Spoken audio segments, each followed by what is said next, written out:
All right, there have been a number of new developments in the city over the last 24 hours, and a lot of people asking questions about events. We know from the CNE and the Winter Fair announcing that they plan to host in-person events this year to the cancellation, if I can say it.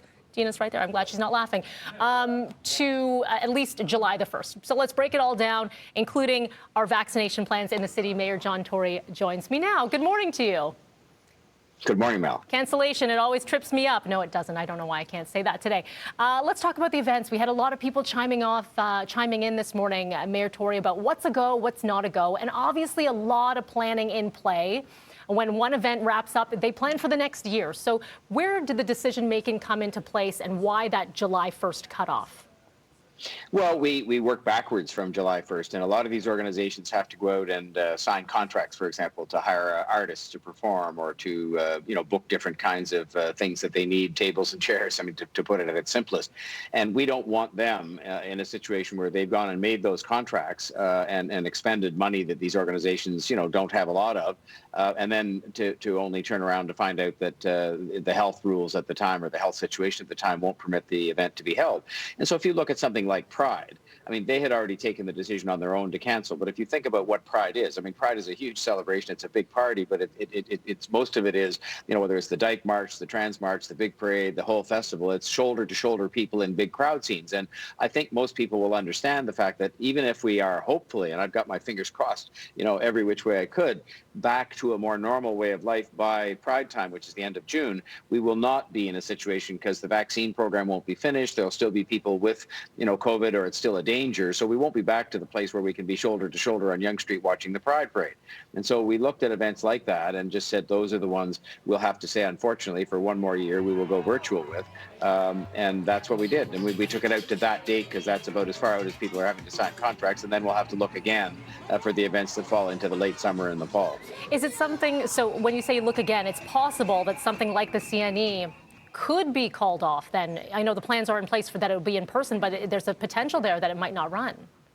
Yeah, two things that have to be looked at here. When they talk about having an in-person event, what do they mean? So if you look at the shots you showed on BT just a couple of minutes ago of people on the Midway shoulder to shoulder and people on the Tilt-A-Whirl ride, I think they were on there, sitting really close together in that ride.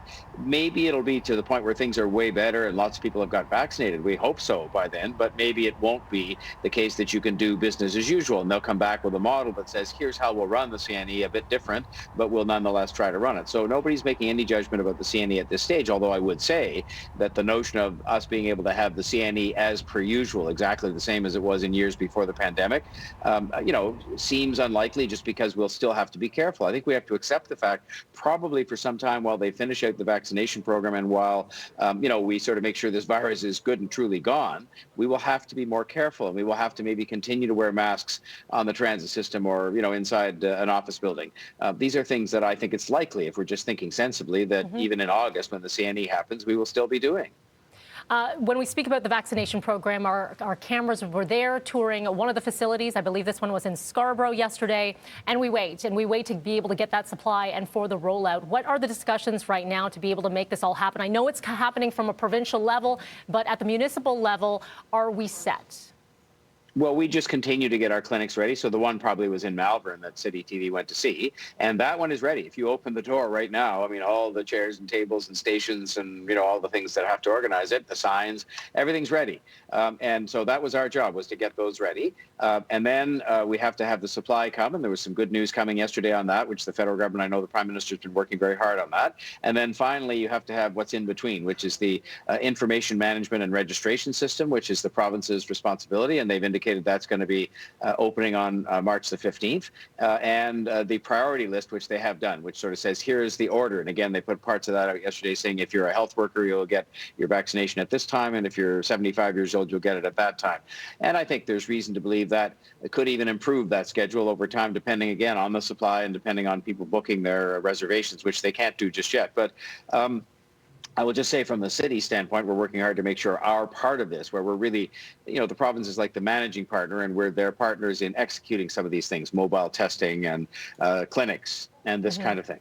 Mayor Tory, we've run out of time, but inquiring minds here want to know if there have been any discussions about the Toronto Blue Jays and the possibility of being able to see any games in person here in Toronto.